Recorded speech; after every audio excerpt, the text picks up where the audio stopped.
Welcome back to the bliss of the abyss, finding joy in the unexplored and the unexpected. This week I have on philosopher, musician and friend Nils-Hennes Stear, and we talk about all kinds of fascinating and interesting things. A little forewarning, there was a slight issue with my microphone, so my audio is not quite as crisp as his. As you can tell from this beautiful bit up top, I do know how to record lovely audio. Unfortunately, I was not using this setup. So I guess I've learned that I should have. But here we are, and it's too late now. And it really doesn't compromise the quality of the content at all. Because, if anything, he's got more interesting things to say than I do. But it's a really interesting topic. We get into all kinds of different things. Some of them very frivolous, and some of them, I think, quite deep. So do stick around and listen until at least an hour where we preview some brand new music that Nils has been working on that is really, really great. So that's around the, I think, 50-minute hour mark. And by then we've discussed all kinds of topics, including philosophy, what makes great art moral or immoral, what it's like having drunk bees around, and if monkeys can talk. So without any further ado, I bring you Nils-Hennes Stear.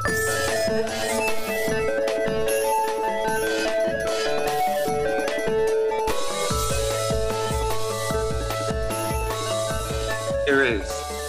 Do I not get to see your face? I'm sitting in darkness, if I'm honest.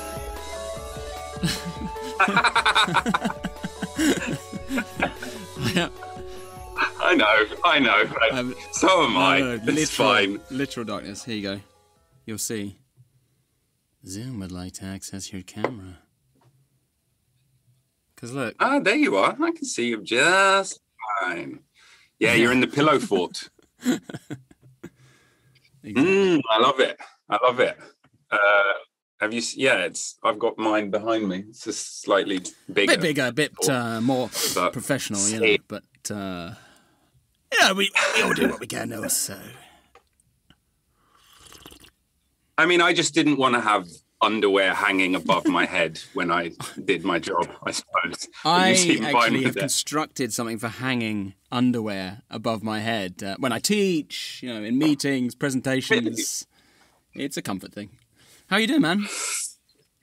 Yeah, I'm all right, mate. Yeah, I'm not too bad. I just had a whapping load of Pfizer into my left arm. So if I start to melt in front of you, we know what to do. How is the arm feeling? Hold on, let me just lost all feeling. Yeah. No, to be honest, it felt heavy for about half an hour, and that'd be the 5G chip. But the woman. Have you seen the videos of people holding up magnets? And it's like, look, it's staying. We're fucked with the chip. We're fucked. Yeah. You not seen that? Is it sticking because of the plaster glue?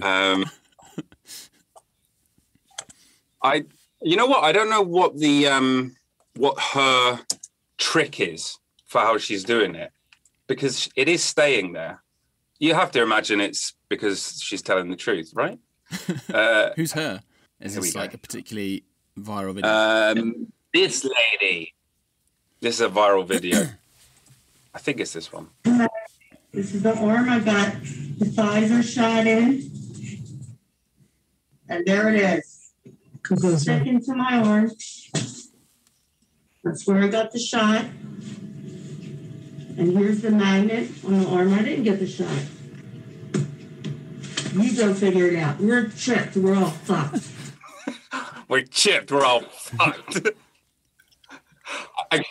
Having interrogated the video now, she does spend an awful long time getting it to place on the vaccinated arm and barely any time at all trying to get it to stay on the non-vax side.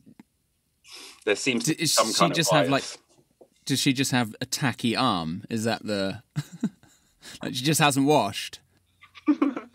I like to think that she has such confirmation bias that she's actually herself put a magnet under the skin just to then spread this information. I thought you were going to say that it's psychosomatic, that somehow her body has moved minerals to the spot. Because the thought of confronting her beliefs being false is just so devastating. She wouldn't survive it. Right. It's like white blood cells, but the reverse, I suppose. but iron, but heavy metal.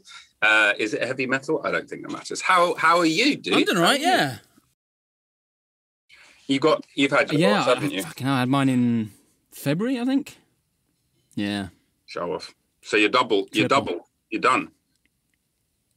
No, just Someone's been lying to you. They were like, look, we got a bunch of it lying around. You want some more? I said, I can hack it. Can you? Jab me up. Have you seen the, I don't know why I'm talking about videos. Have you seen the video? This woman, she gets her COVID jab and she's all like, yay. And the nurse pulls it out, but like somehow manages to drop the needle. So it then like falls in her arm in a lower place. So it's like, ba-boing. Just feel so sorry for this poor woman. Does she start going, ow, ow, ow, ow, ow. Do you remember this one? the woman... No, is this one? The woman who fell off the stage. It must have been 20 years ago. It was awful. Oh, not the... Yeah. Fail. That one. Oh, God. You say awful, but do you mean fantastic? Yeah, oh, God. It is... It's fucking dreadful. Is Come on, let's do it. Did she survive? Yeah, she's fine. Oh, no. The best, my actual favourite thing about this is the news anchors later when they're like, "Oh, gosh, she's okay." Yeah, she took a hard fall. Well, at least she has some grapes. And one of the... Oh, I don't even want to watch it. Now, no, but we don't have to watch the bit, although we're going to. But it's what are they talking about? Do you know what I mean? They're like, at one point she's like eating international foods. So what's the deal here? There's a contest to stomp, and how are you measuring who does the best stomping? Whoever stomps the most shoots wins an overnight stay, but it's not the only thing you can do. The measuring cups are down below. The measuring cups are down below.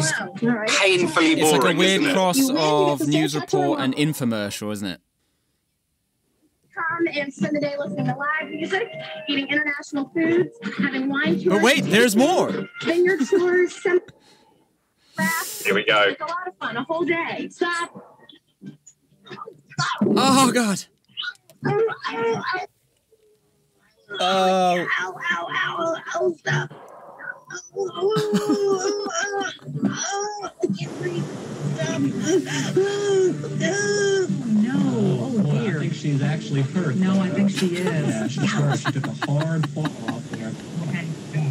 Okay.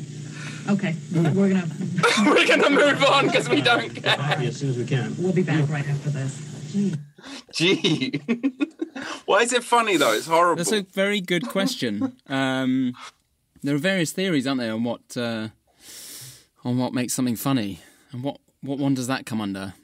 So one theory it's like quite discredited is the superiority theory, but in this case it's quite plausible, which is something like. So that's like I would never do that. Or just literally that you are condescending to the person in laughing at them. Oh, right. So making yourself feel better and then you exactly taking them down. Why is stupid? I see. Why is that discredited? Why is it discredited? Well, I mean, like all of the theories, it doesn't really cover all the cases. I'm not sure I can come up with the counterexamples right now, but I mean, there are cases, for instance, of just absurdities where describing it as a case of kind of psychological superiority would be a bit of a stretch, and then at that point you start to wonder if the theory gets vacuous. I suppose probably that you can't have a grand unifying theory, because the reality is, although the end product is laughter, the pathways towards like you're expressing that you find something funny must be so multivarious. Like yeah, you laugh. But even laughs, there are different laughs that sound, and like the type of like gut laugh or the type of like crying laugh is very different from the like, huh, which is also a laugh, but like, I got a different one out of you because of it. And what about this one? I mean, why? In what circumstances do we do that?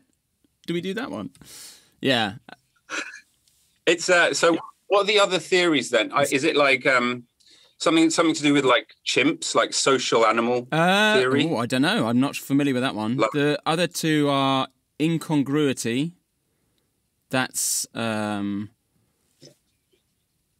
in the matrix, and that one covers a lot of cases. I mean, especially when you're making kids laugh. You know, you just put a sock on your head or whatever. That's all it takes. Or you violate very mild social taboos by just going, poo. Gets them going. And then the other one is one I think that's rooted in Freudian psychoanalytic theory that has to do with a kind of emotional release, basically.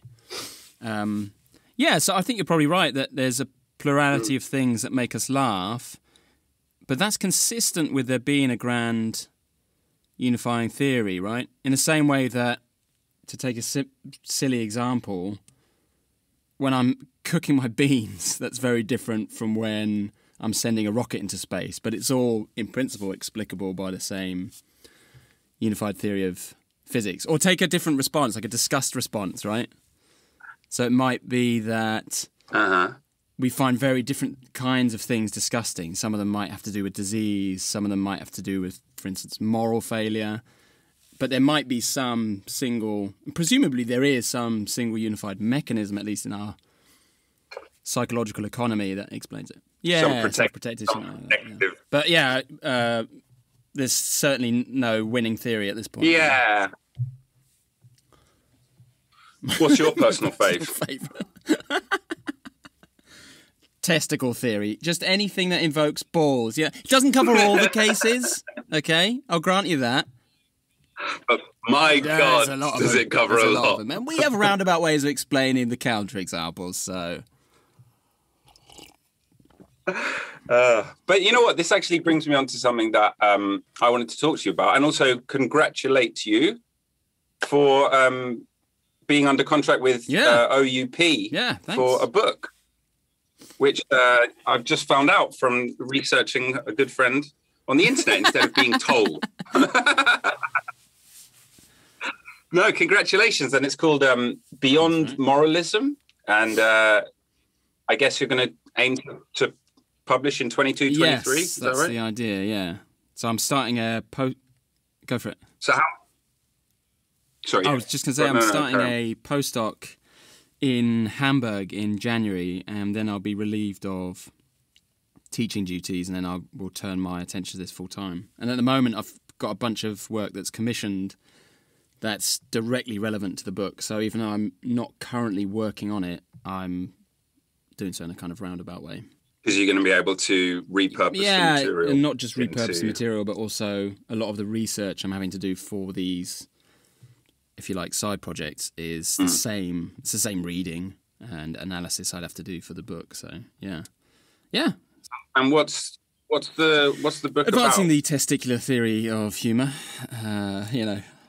Someone needs to write it. It's about...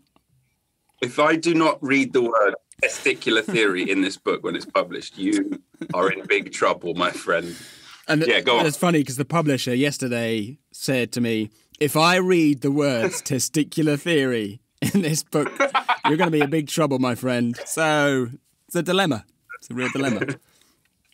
The book. Yeah. It's, how to make this not boring. So here's something that people have wondered. Here's something people have wondered. Can great art be immoral? And then we can refine that question a little bit. So think, for instance, of Griffith's Birth of a Nation, very pioneering work of cinema. but also... Is that the Ku Klux Klan one? The Ku Klux Klan one, yeah. Or you could, that they showed at the White House. They did show at the White House under Woodrow Wilson, I believe. That great Liberal champion. Good old. Yeah, we're shitting on Woodrow. Okay. And then we can refine that question a bit and ask, well, suppose great art can be immoral. Maybe it can be great in spite of being immoral. Does the fact that it's immoral count against its aesthetic or artistic value at all? You know, that is to say, we can add up the things that make it good aesthetically, like it's elegant, it's not garish. We can point to some stuff that kind of detracts from the aesthetic value of the work. Maybe it's sentimental or it's predictable. And then... Or there's a boom mic in the shop. There's a boom mic in the shop, yeah. In the shot, yeah. Exactly. And then we can ask, well, is the fact that it's immoral, or indeed the fact that it's morally good, is that added to this list? Should we consider that as counting for or against the work aesthetically? And that's basically what the book's about. And then I basically take a huge dump on a bunch of the existing accounts and show that the way the question has been approached is insufficiently sophisticated. And then the idea is to advance my own theory, although that stuff is the least worked out at this point. But anyway, that's what the book's about. Okay, that's really interesting. I guess my gut impulse, I wonder if you think differently, is that it largely, the value of a work largely should be divorced from its morality, quote unquote, being moral or immoral, partially because those things are cultural standards that change, you know, sometimes every 5-10 years. Certainly within the space of 100 years, the morals and ethics of a society are going to be vastly different. And then if you transpose it to, let's say, another country, another continent, those differences are only going to be exacerbated. So to tie its intrinsic value to a moral standard seems to me like a small part of the puzzle. But that being said, I think it probably is outweighed by people's actual reaction to it. Like, so for example, at my wedding, our DJ just had one stipulation. He was like, I will not play Michael Jackson. No songs by Michael Jackson. And then proceeded to screen W.B. Griffith's The Birth of a Nation. Look, yeah, but that was my request. Yeah. Pederasty, no. Old school racism, yes. Exactly. So, and you know, it's not like other people he played that evening, he'd done any kind of moral inventory on their escapades in life. Do you know what I mean? Yeah.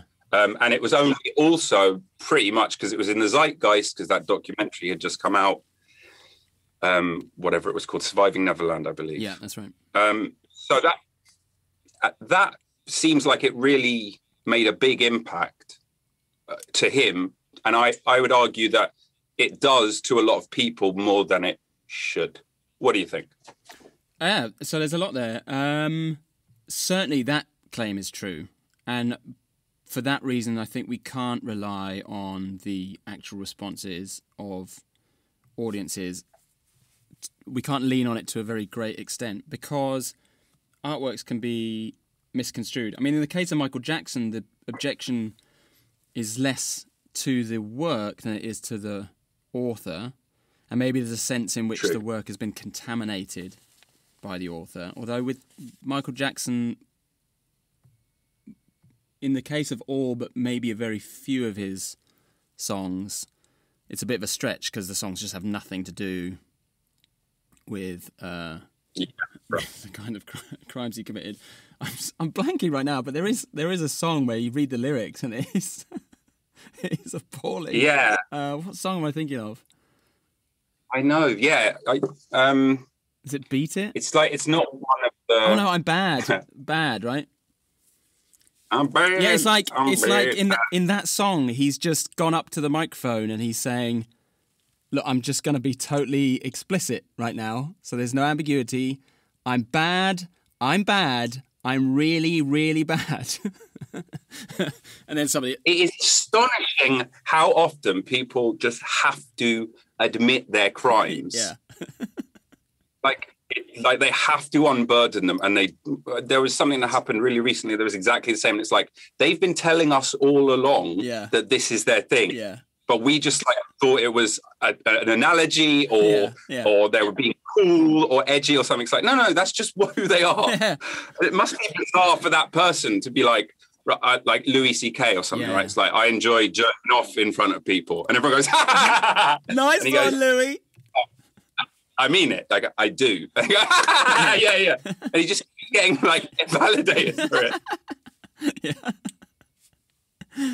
Okay, Bad by Michael Jackson. Your butt is mine. There you gonna go. Tell you right. Just show your face in broad daylight. Right out of the gate. Your butt is mine. Yeah. He's bad. He's bad. He's really, really bad. I'd go as far as to say he's really, really bad. Yeah. Yeah. I don't know if the rest resonates, but I just remember that opening lyric being, oof. Yeah. So it's particularly, Anyway, so that's a sidebar, though. You're right. Yeah. So back to... moral standards change. In one sense, that is the standards that people accept change. In the background here is a tentative commitment to the idea that the moral standards themselves don't change. That is, despite what a whole society might believe. The idea just being like a whole society, or indeed a whole world, could be wrong about what's morally required.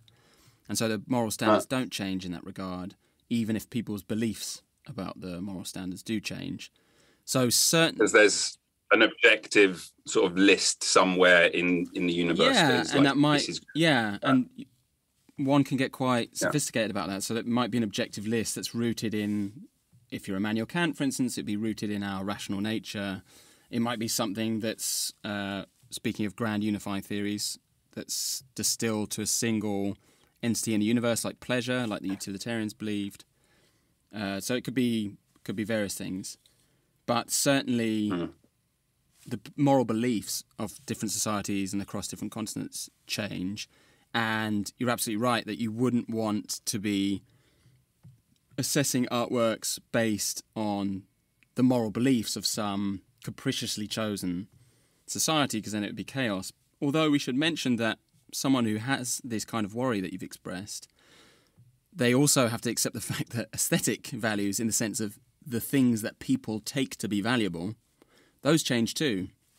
So if that was a reason not to think, or if that was a reason to think that morality had nothing to do with the aesthetic value of the object, then I've got bad news for you, buddy, because all the aesthetic values are going to be like that, right? The stuff that people enjoyed in the 16th century, pretty much, it's not going to be the same as the stuff now. No, there are some exceptions, aren't there? I mean, the test of time stuff, yeah. Well, I guess 16th century is a perfect example because that's Shakespeare. That's right. But then, if we try and think as far back as possible. Actually, why not? The very earliest instances of art that we have, cave paintings, pretty much, right? They're still pretty highly valued, I would say. Yeah, that's true. But to that extent, you could say the same about morality. With maybe some exceptions, kindness has always been valued. Sharing has always been valued. Love has always been valued. And it's only when you get into the finer details, like, is this wine the literal blood of Christ or is it metaphorical? That kind of thing. Then you get the disagreements. So yeah, you're absolutely right. That some of the aesthetic values, and this is part of the reason to think that there is some objective standard, even of aesthetic value. Some of those seem to transcend cultures, places and periods. But to the extent that that's true of aesthetic value, that's also true of moral value, I'd say. I think that they don't only go past those boundaries. I think they pass species boundaries. I think that's a real animals have, and you see it in. You've got children, so you've seen it much more firsthand than I have. I've seen it they develop a sense of justice very early on. Yeah. That is very, very deep rooted, right? Yeah. It's a kind of egoistic justice. Maybe I'm just reporting on the psychological abnormality of my kids. They're very upset about inequalities when they get the short end of the straw, whatever the fuck is. Yeah. Well, look, there are some like standards of morality that have to be taught, but there are some that do appear to arise unbidden. Yeah. Like I guess the more sort of, like you said, nuanced social thing of like, why is this bad? Well, because of, a long sort of complicated list of outcomes, as opposed to because it's not fair, which is sort of much quicker to get to. Have you seen the monkey with the grape experiment? No, I think I've seen variants on it, but tell me about it. Oh, it's so good. So the experiment is, it's Frans de Waal, who's like one of my favorite thinkers on this stuff, because I'm kind of really interested in this. And it's an experiment where you have a task, and there are two monkeys side by side, and they're monkeys in the same group, so they know each other, that's important, right? And the task is, you get a rock, and you give it to the researcher, and the researcher gives you a treat. Right. Simple task. And they're happy to do it. I'll show you the video. So the final experiment that I want to mention to you is our fairness study. And so this became a very famous study, and there's now many more, because after we did this about 10 years ago, it became very well known. And we did that originally with capuchin monkeys, and I'm going to show you the first experiment that we did. It has now been done with dogs and with birds and with chimpanzees. But with Sarah Brosnan, we started out with capuchin monkeys. So what we did is we put two capuchin monkeys side by side. Again, these animals, they live in a group. They know each other. We take them out of in a test chamber. And there's a very simple task that they need to do. And if you give both of them cucumber for the task, the two monkeys side by side, they're perfectly willing to do this 25 times in a row. So cucumber, even though it's really only water, in my opinion, cucumber is... If you give the partner grapes... His whole career has been building up to just shitting on the cucumber. That's all he actually cares about. If you give them grapes, that's a far better food. Then you create inequity between them. So that's the experiment we did. Recently, we videotaped it with new monkeys who had never done the task, thinking that maybe they would have a stronger reaction, and that turned out to be right. The one on the left is the monkey who gets cucumber. The one on the right is the one who gets grapes. The one who gets cucumber, note that the first piece of cucumber is perfectly fine. The first piece she eats. Then she sees the other one getting grape, and you will see what happens. So she gives a rock to us, that's the task. And we give her a piece of cucumber, and she eats it. The other one needs to give a rock to us. And that's what she does. And she gets a grape. And she eats it. The other one sees that. She gives a rock to us now, gets again cucumber.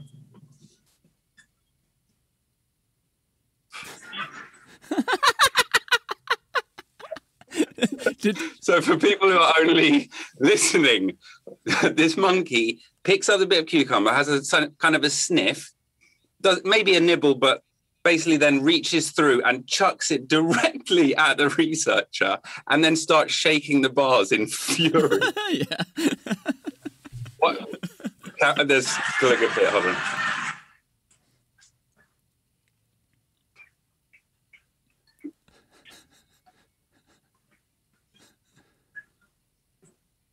She tests the rock now against the wall. She needs to give it to us. And she gets cucumber again.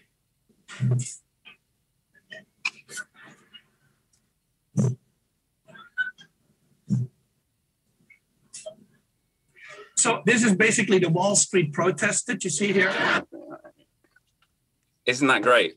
Yeah, except for the Wall Street protest comment at the end. Yeah. Well, yeah, you know, that dates it as well, apart from anything else. Yeah, it's true. But the sheer livid outrage of the monkey who's not dealt with fairly, again, made us laugh also. So that's kind of tying it back. Why is that so funny?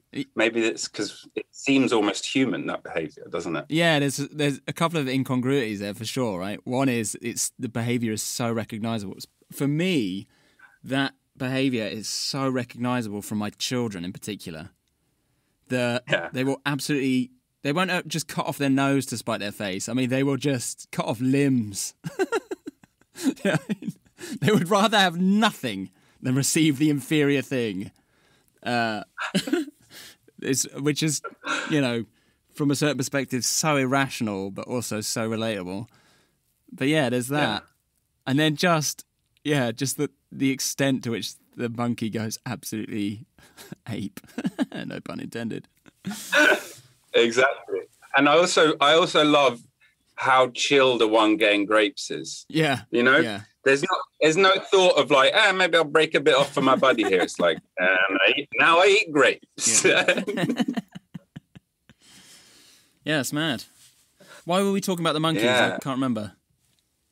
We're talking about morality. Because we were talking about how sort of morality can span culture, time. Oh, yeah.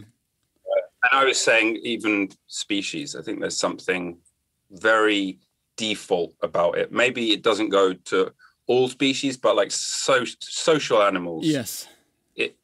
Or maybe social mammals, maybe ants. Although I've heard things.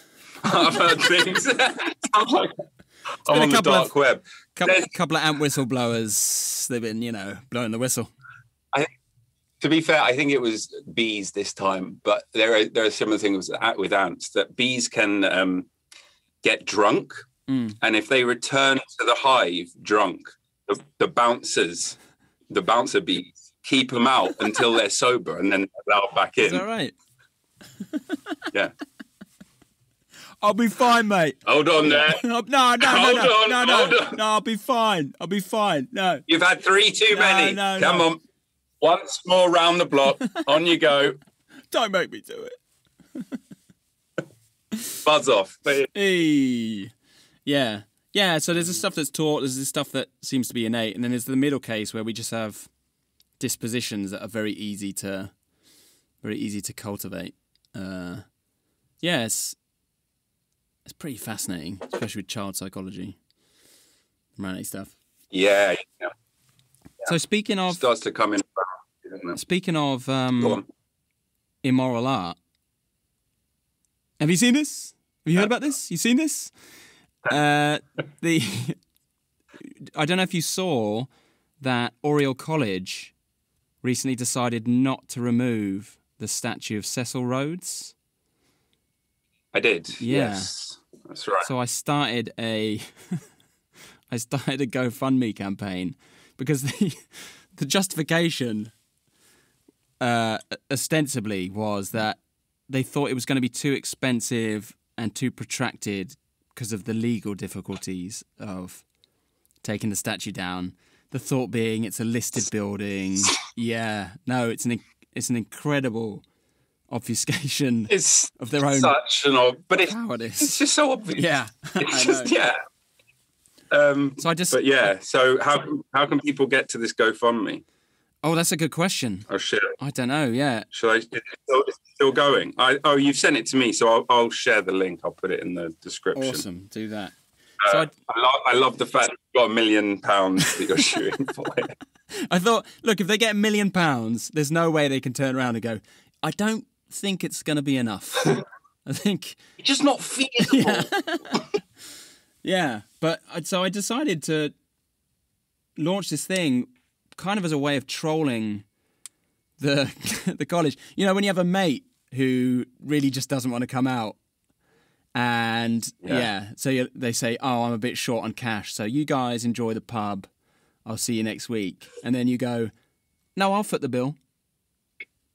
And you just pulled that, and they go, "Yeah, I can't find my other shoe actually." So don't worry, that's great. Don't worry, John. I've got some spare shoes. You're size 9, right? Yep. You do.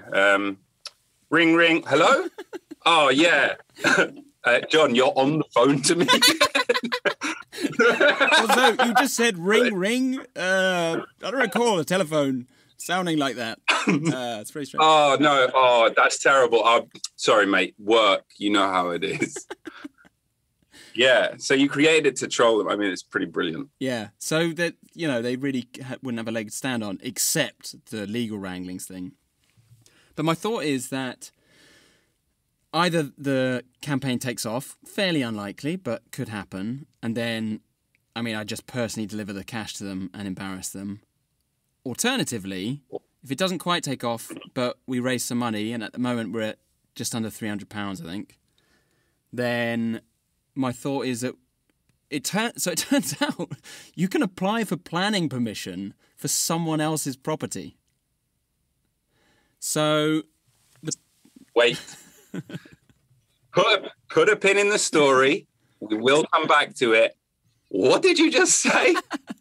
You can apply for planning permission on someone else's property because the permission... And you can get granted it? Yeah, because the permission attaches to the property, not to the owner. So it doesn't bestow a right upon the owner. It bestows a kind of common right on the property. The owner has to be notified, and in order for you to enact anything according to what you've said you will do in the planning permission, they obviously have say over that. I agree. But the licensing of the change itself is something that anyone can, in principle, apply for. So... That's so funny. Yeah. Imagine someone turning up to your front door with, like, sketches and schema and blueprints. It's like, I've signed it all off. Don't worry. We're going to build this crazy, weird slide that comes out here. All you have to do is, I'll foot the bill. All you have to do is rubber stamp this. You're like, for all you, like, it might be like hundreds on a particular property, and the owner would never even know. So strange. I think they might have to be notified to file it or something. But yeah, which also is great. Receiving in the post that someone's planning this shit on your house. We wish to change your house into a fort. The process is already underway, so you don't have to agree to it, but it'll be a real finger in our eye if you don't. I'm sure we don't need to explain the reasons why. We all get it. The whole town is agreed. Yeah. Yeah, so the thought then is, if the summer money isn't enough to be embarrassing to the college, and if I don't just refund everyone, then I will abscond with the cash. Abscond with the cash. No, I find someone to take the money and use it to apply for planning permission to have the statue removed. Because that way, you will not only have taken away the financial reason, the pretext that they're leaning on, but also the legal wranglings one, because, hey, we're taking care of it. Yeah, and let's see what dance they try and do next to keep it in place. Yeah. What do you think their reasons are for wanting to keep it? Pressure from the alumni network. Right. Checkbooks. Yep. Donations. I don't know how much those figure in UK higher education as opposed to, say, the US, but I can only imagine it's pretty substantial when it comes to Oxbridge. But yeah, one would guess so, but more than that, just people in power, especially coming from that institution, who write to you personally and say, look, I'm not on board with this at all.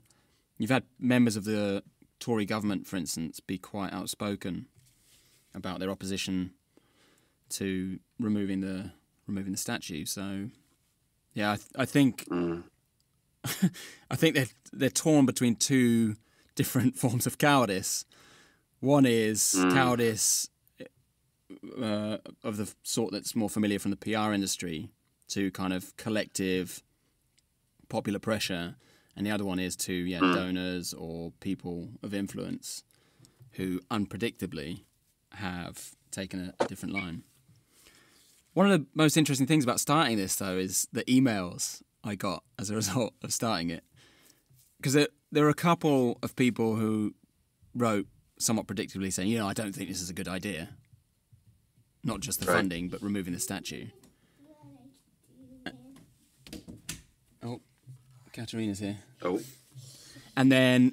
But there was, what was really interesting was the number of philosophers who wrote to me who obviously didn't get that I was trolling the college. who were very upset that I was going to be giving the college money for keeping up a racist statue. like a reward. Oh, hello. I just remembered, you've got bread. Oh, shit. Yeah, I gotta go. Hang on.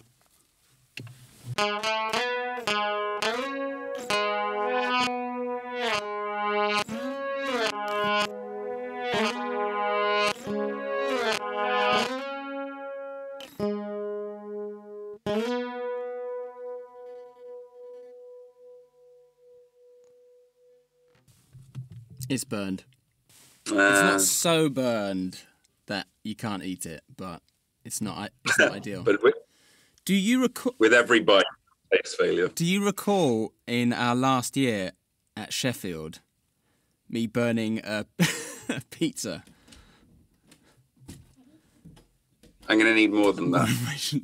It's not a very exciting story. I just made a pizza and then totally forgot about it. And then I was sitting upstairs going, who the fuck is burning a pizza?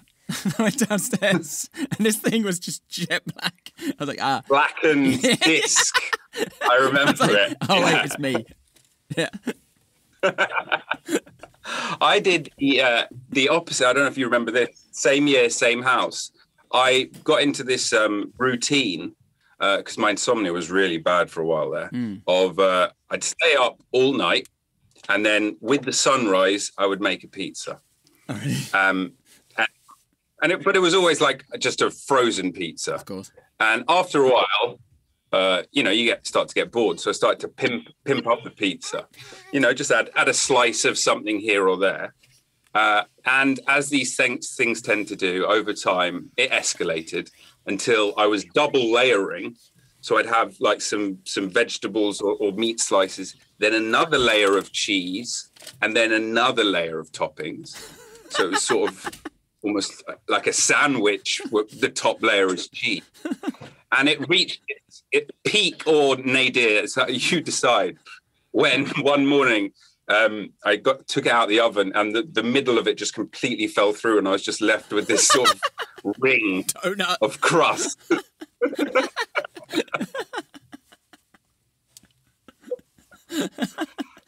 Yeah.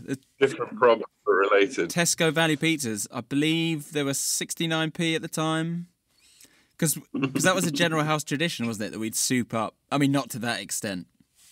We'd buy these god-awful cheap pizzas and then just soup the hell out of them up. Yeah. Yeah.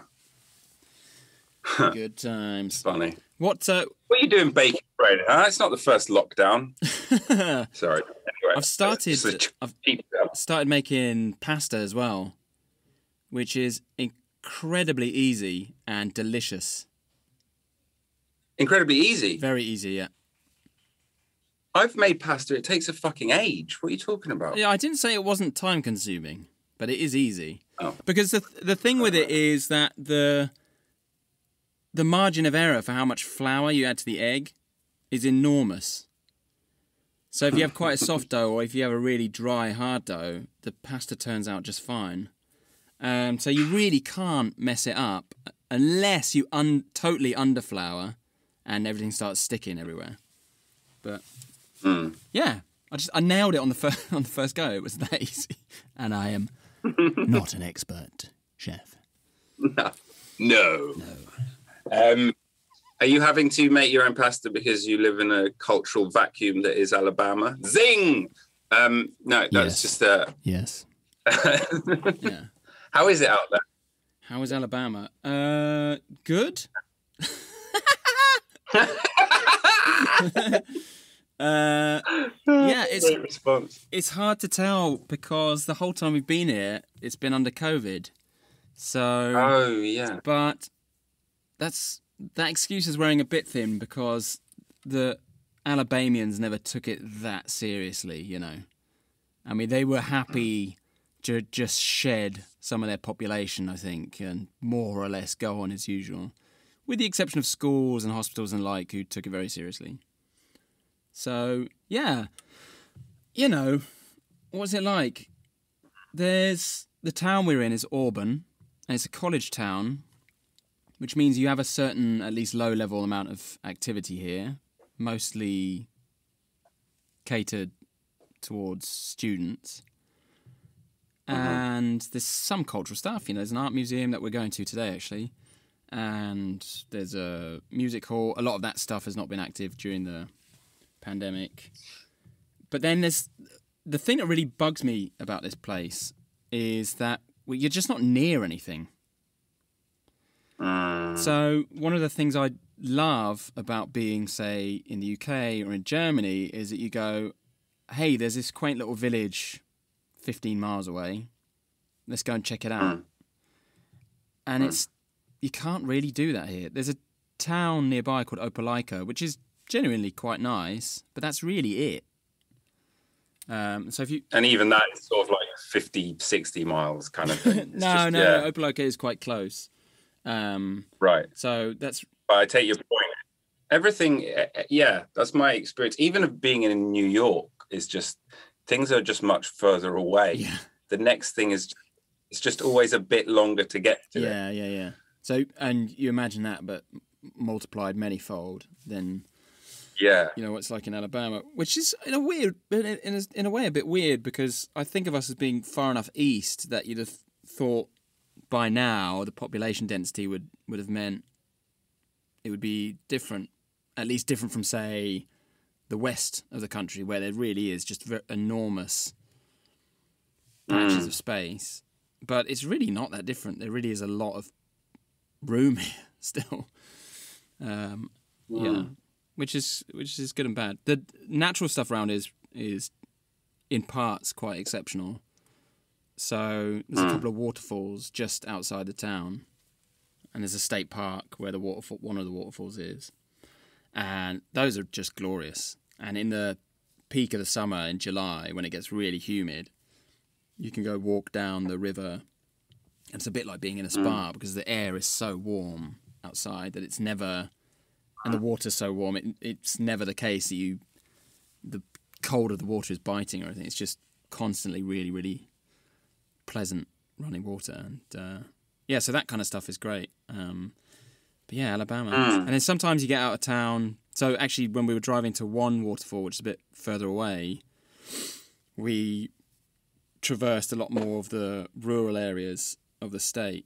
And that was right before the election. And that was an eye-opener.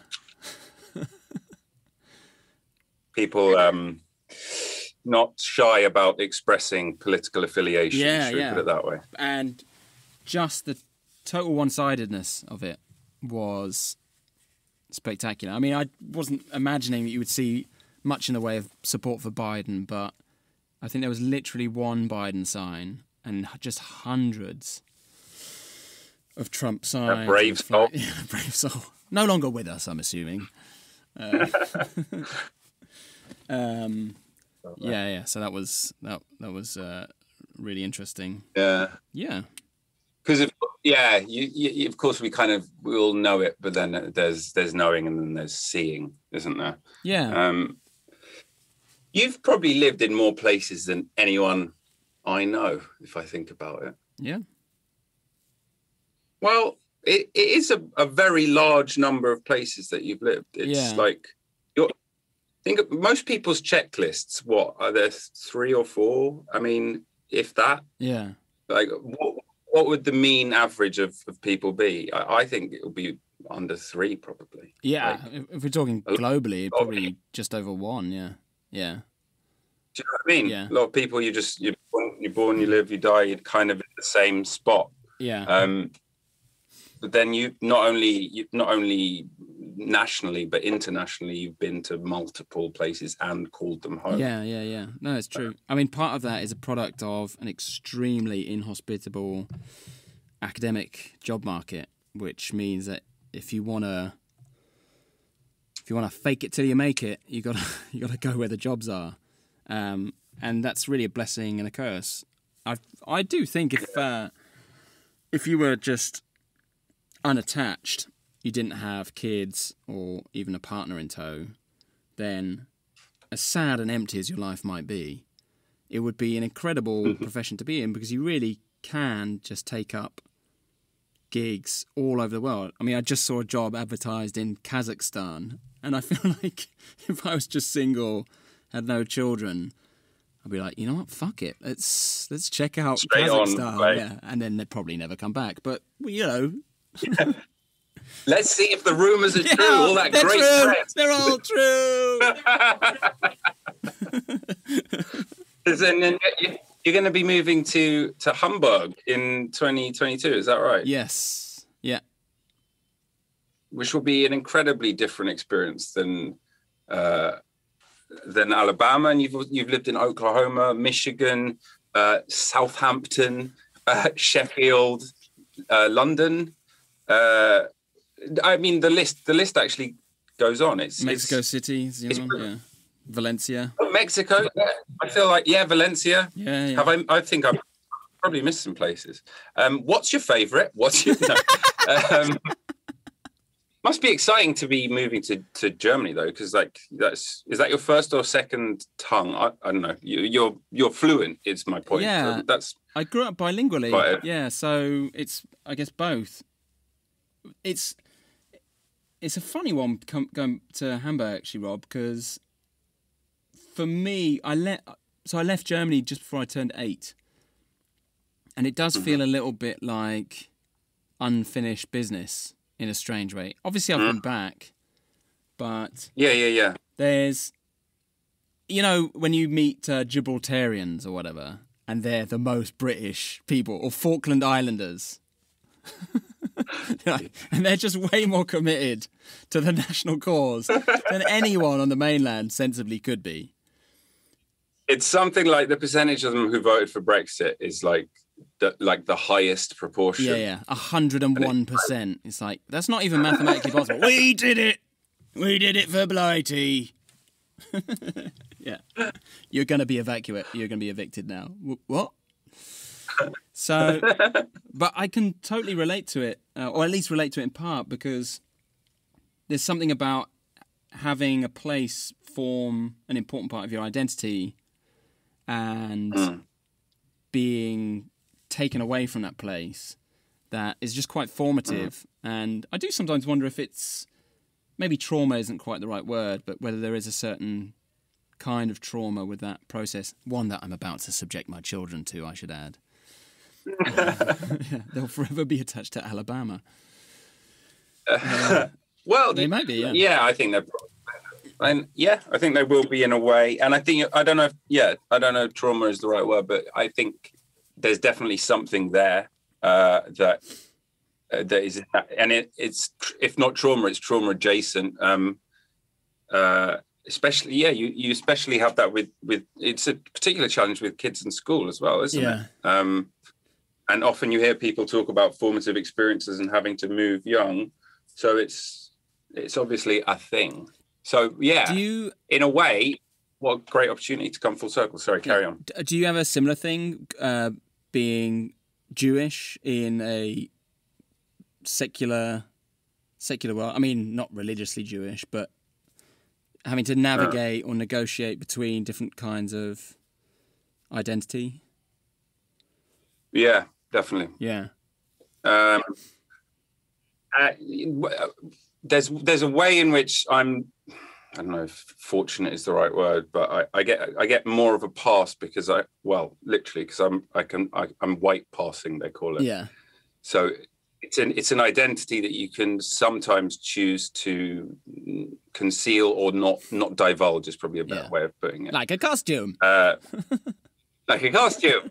But it definitely can be a difficult one to have to navigate, especially with the recent events in Israel. You know, what do they have to do with me? But except, of course, being even the most tangentially tied to it, you know, those things come directly to you, and you have to reckon with them and talk to people about them. And that's, I guess, it's a good thing or a bad thing. I mean, you must have had similar stuff being German and people making, you know, Nazi comparisons and shit like that. Yeah, I mean, mostly that's just because I'm an abhorrent racist. And then they just learn I'm German afterwards.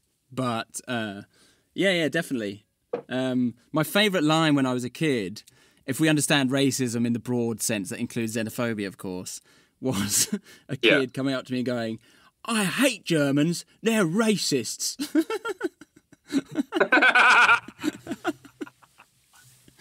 Yeah. That kid no longer with us, by the way. I have no idea what they're doing. I can't even remember who it was, if I'm honest. But I do remember that line. And even at that tender age of maybe 8 or 9, thinking, there's something incoherent about what that person just said. Yeah. It was the budding philosopher in me. Yeah. Yeah, for sure. Yeah. I mean, I'm not I'm not saying they're the same experience, but I think there's different. I saw this. Okay, I saw this the other day. There's different assumptions about to finish that thought about different groups, right? So you navigate different waters. But I guess what I was saying is like we all have something. Even the people who think they don't, they do. They just don't. They have less rocks in their stream. Let's put it that way.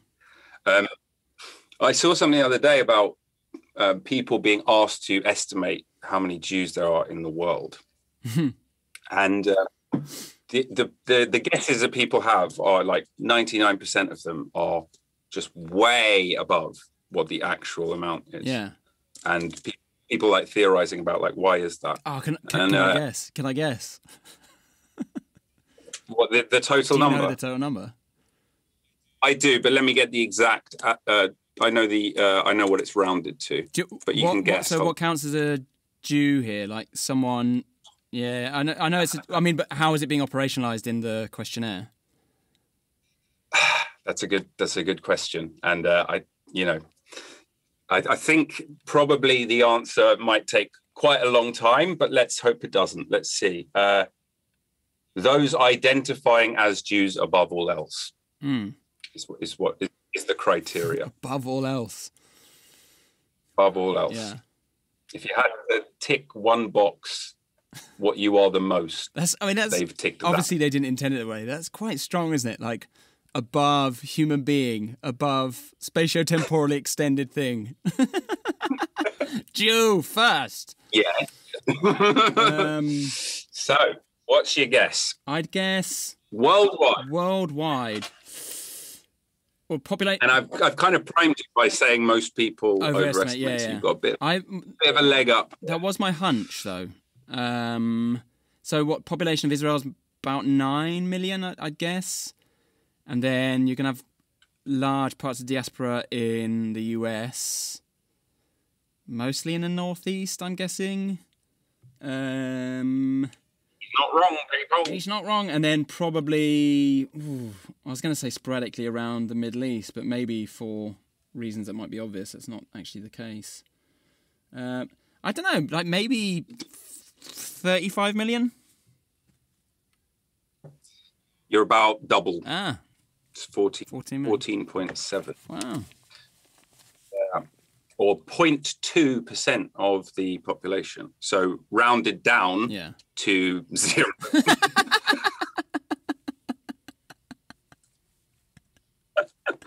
Yeah. I mean, no, not to make it overtly political, but the Middle East, I actually learned about Jewish populations in the Middle East recently because, again, of the recent flare-ups in 2021 before the peace agreement that was just signed. So Jews in the Middle East. So yeah, Israel obviously is about 40% of the population. But listen to some of these stats; these are great. Egypt, 10. Jordan, 0. Saudi Arabia, 0. Do they all work in the embassy? Is that? Wait. But now Saudi Arabia is 0. Is that because there are 0 or because no one would possibly admit? Yeah, that's a good point. Yeah, or both. Or both. Lebanon, 0. Syria, 0. Iraq, 4. Iran, 8,300. 4, that's... How many people were polled? I mean, that's got to be consistent with the clerical error, right? Like... No, that's what a Jew is. I didn't mean to tick that box. Wait. Yeah, please don't. Yeah. I mean, there's a certain amount of stubbornness if you're the remaining four. Yeah. In a row. Yeah, I am. Yeah. Me. Me and these other three guys. We live in a house share.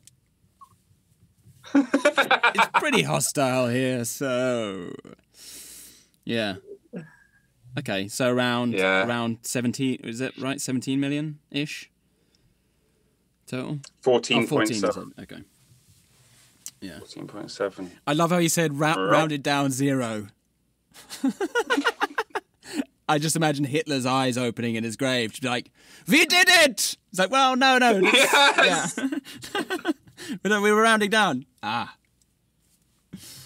Yeah. Not to make this like super dark, I guess we've gone there. I heard a fact that I haven't checked, so it might not be a fact, that before the final solution, Hitler's dream was that you'd keep a few Jews, but like under like horrific conditions, just to remind everyone why you got rid of the most of them, because they're so obviously abhorrent. Oh my God. That you could look at them and say, see, this is why we did it. And everyone would be like, yeah, I do. Oh my God. I was going to say that can't possibly be true, but those Nazis. they'll push you. They'll do it. They did some, in the words of Michael Jackson, they were bad. They were bad. They were really, really bad. Really bad. Yeah. But yeah. Well, let's, this is the bliss of the abyss, so we don't have to talk about Nazis the whole time, just for most of it. Just most of it. Yeah. But yeah, the negotiating different identities thing is, it's always been very interesting to me. And then it's interesting when you meet other people who have a similar, they've experienced a similar phenomenon because of their own backgrounds, and then chatting to them and seeing how it is for them.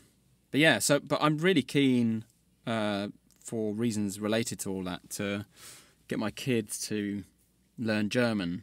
And the only way that's really going to happen is if we go there, because I speak German to them and they understand it, but they don't.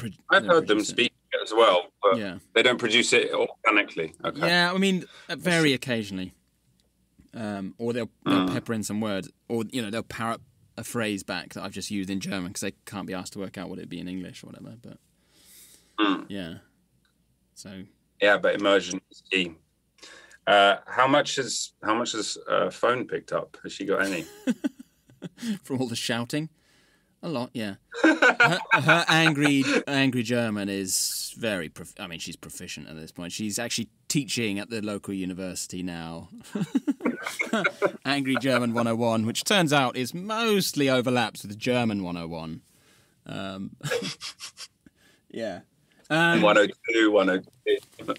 Yeah, her German's her comprehension, I think, is pretty good, because one of the difficulties I have going now into an academic context in Hamburg is that if we want to talk about the washing or what someone wants for breakfast, then I'm world champion at that.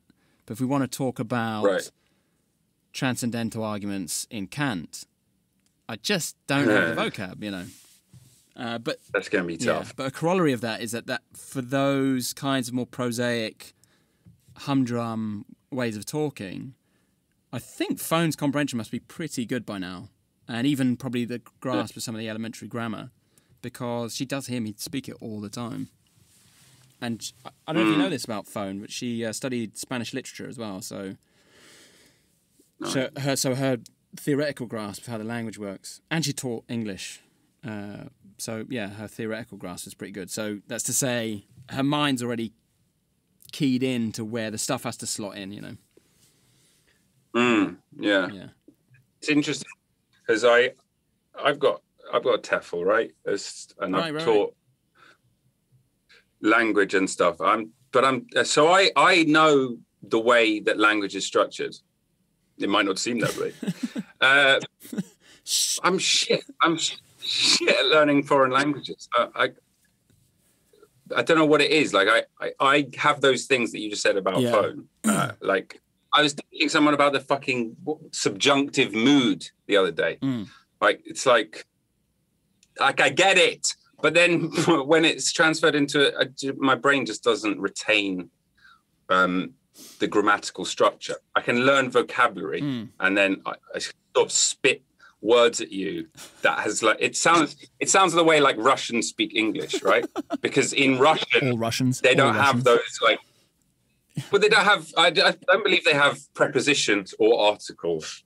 So it's like I visit doctor is like grammatically that's correct in Russian. Yeah. And like I'm sympathetic with that because sure, that's you've got the information across. Yeah. All the lexical words are there. That's we don't need these flowery other bits. Yeah. But that's what happens with me whenever I try and learn a foreign language. Well, yeah, I guess it comes harder to some people. I bet you just haven't really tried, Rob. I bet if you really sat down and did it. Not only am I an idiot, but I'm also lazy. Yeah. That's. Cheers. I think the podcast can end now. I think that's the conclusion that it was all building up to, really. So anyway, what have you been up to? Enough about me. No, this is all about you. I do have an interesting thing about you, but I want to talk about. What have I been up to? I've built this thing, haven't I? Yeah, very nice. Booth. Trying to get more voice work. Is there a booth behind the booth? Is it like nested booths, or is that just a curtain? No, there's a it's a vocal. Oh, right, you're not in the booth. Now I'm in the booth. Now you're in the booth. I thought you were already in the booth. Wait, is it 2 booths? I'm so confused. So what are you sitting in right now? A chair. Also known as a booth. No, this is a room like you find in many houses, and I have built the booth PVC pipe. You see, yeah, but you're not so you're sitting outside the booth right now.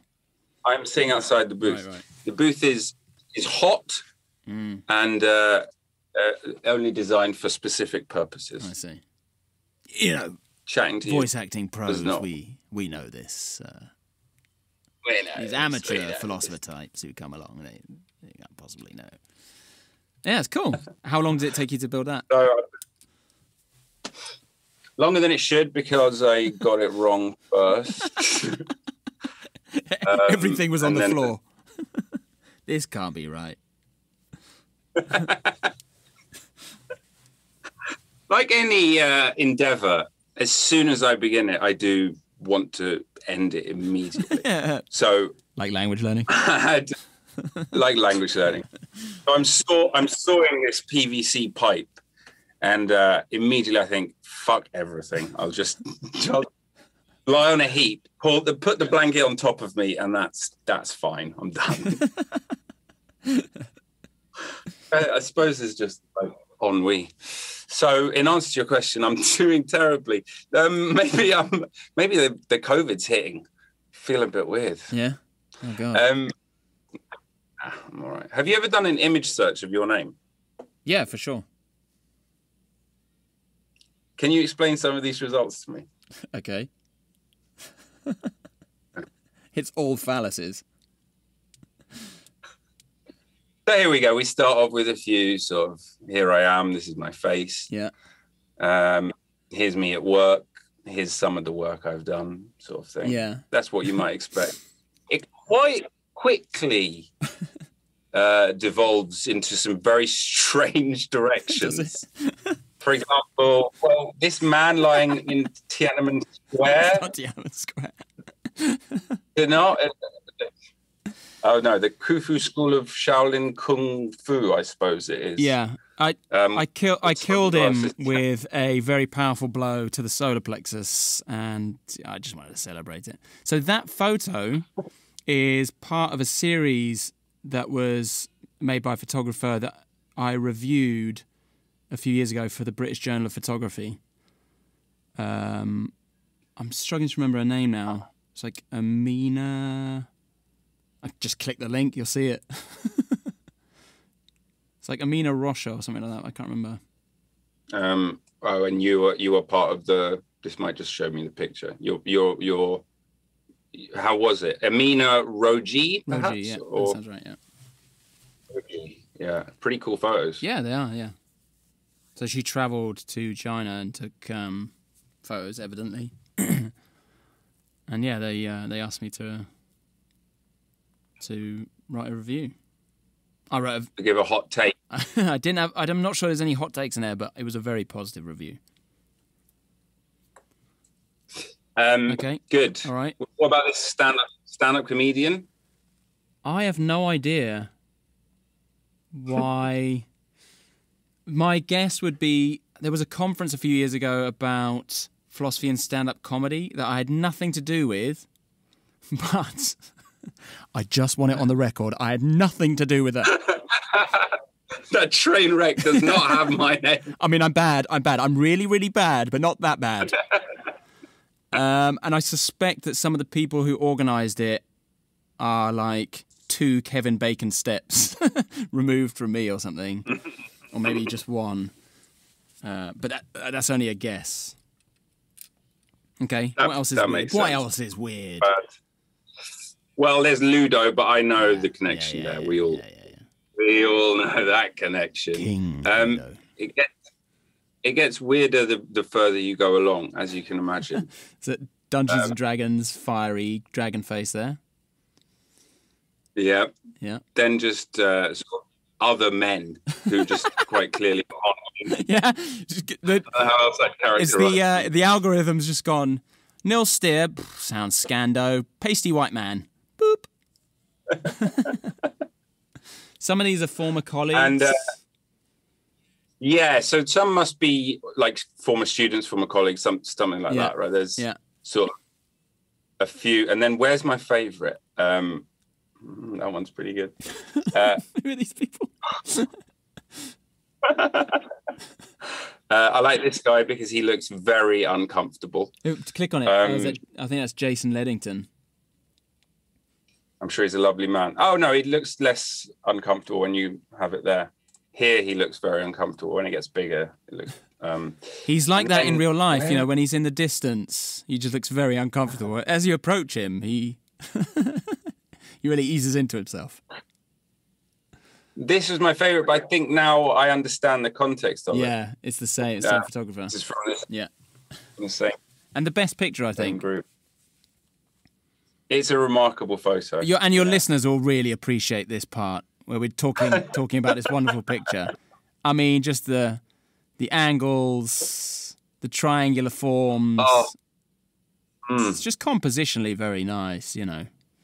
And the way the discipline, the blue of the uniforms pops against the light red soil. Good times. But if I'm reading your subtext clearly, it sounds like you probably have to go soonish. Let's finish on something better than describing a photo or failing to.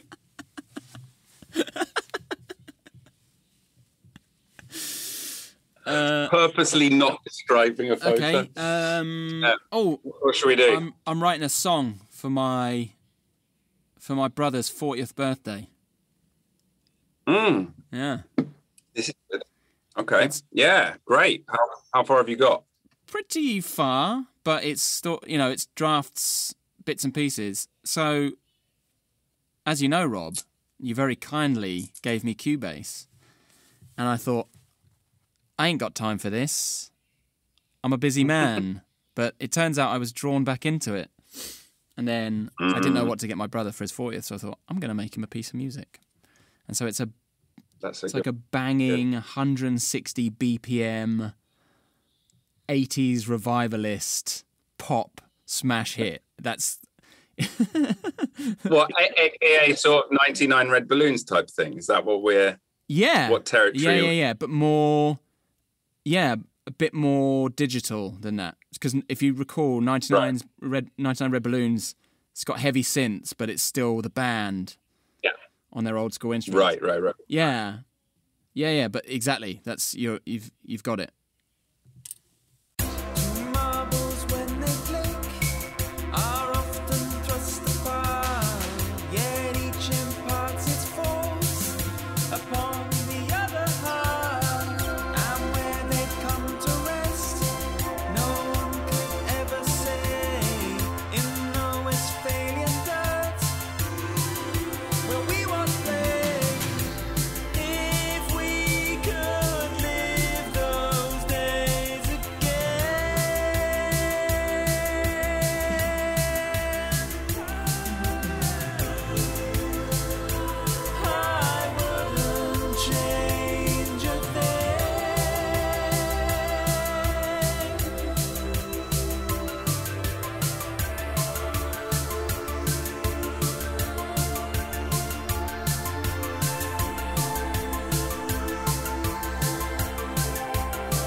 I think it's just going to be called For Rene on his 40th birthday, or For Rene on the occasion of his 40th birthday.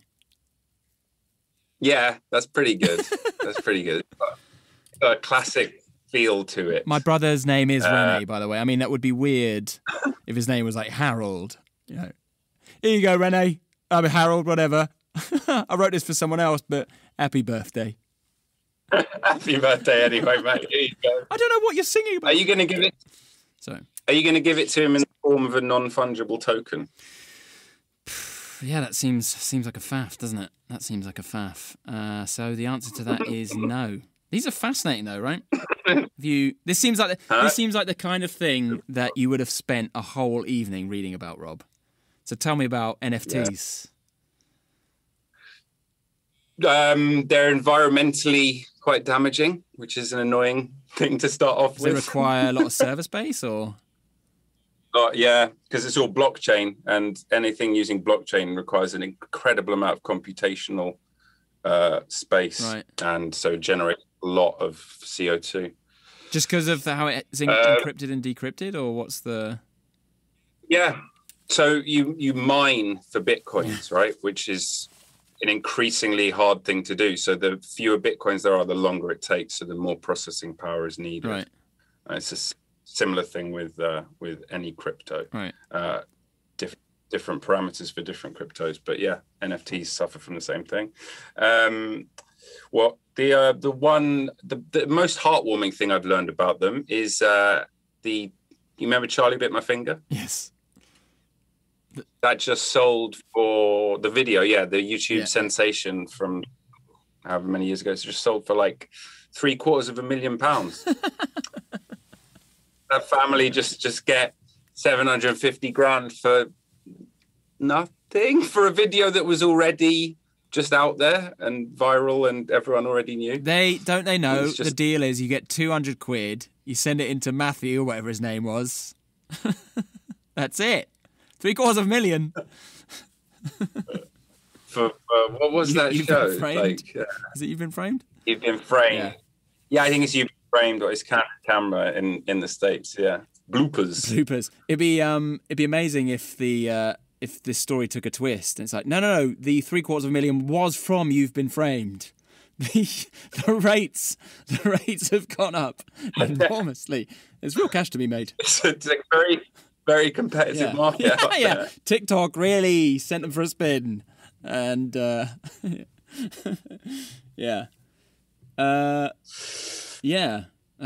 that's weird, isn't it? Although I think it raises interesting questions about the fetish attitude that we have towards original products of more conventional, traditional forms of art. Yeah, you know what? This is brilliant. We're bringing it full circle, really, to where we started, aren't we? Oh. Like how immoral are NFTs if they are literally damaging the planet in a much profound. I mean, paint isn't great for the environment, but it's hardly like pumping CO2. Yeah. So Jackson Pollock gets off lightly, I reckon, compared to Gucci selling virtual sneakers for $19,000. Right. And similar such things. There's I think it's something you might have to consider in your book. Ooh. There's an ancient Chinese philosopher, I think, was it Mozi maybe, who he was really worried about the music that they'd put on, because apparently the music in the place he was living, I don't know precisely where it was, but the rulers of this place would put on these really lavish concerts, and so he spends a lot of time just griping about, in a rather cynical way, but maybe at the time quite appropriately, about the number of resources that go into constructing these enormous bells and producing the music and all the people involved. And maybe there's a similar kind of criticism to be made about NFTs. Resource intensive. Anyway, on that note. Yeah, interesting. Well, dude, it's been really nice to catch up as ever. Mm-hmm. Thanks for coming back on the show. I look forward to reading some of that research. It sounds really interesting. Send it my way when you got a piece. Mm-hmm. Mm-hmm. And love to the family. Likewise. Bubblers. How is Caitlin doing, by the way, them. before we go? She's good. Yeah. Okay. Totally still alive. It's what the booth's for, really, isn't it? What have you done? He's bad. He's bad. Yeah. He's really bad. You know what? I'm really bad. And I'm going to come and visit you in Hamburg, I think, because I've never been. I've always wanted to go. Do it. I mean, you can't stay with us, obviously, because we don't like you very much, but you could try. Yeah. You could still come to the city. Yeah. I'm not sure we can prevent you from doing that, but just don't expect any company. Okay? Love you. All right, mate. Nice chatting to you. All right, dude. Take it easy. Bye. Bye.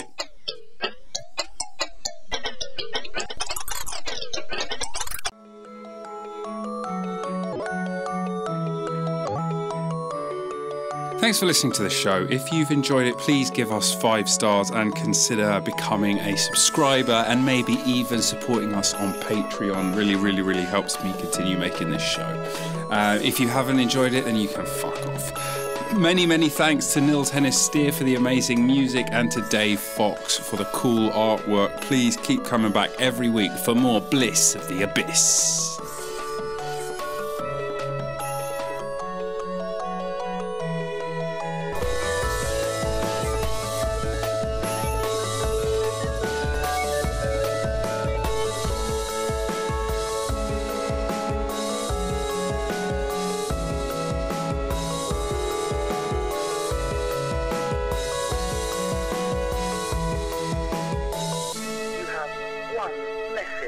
Message 1.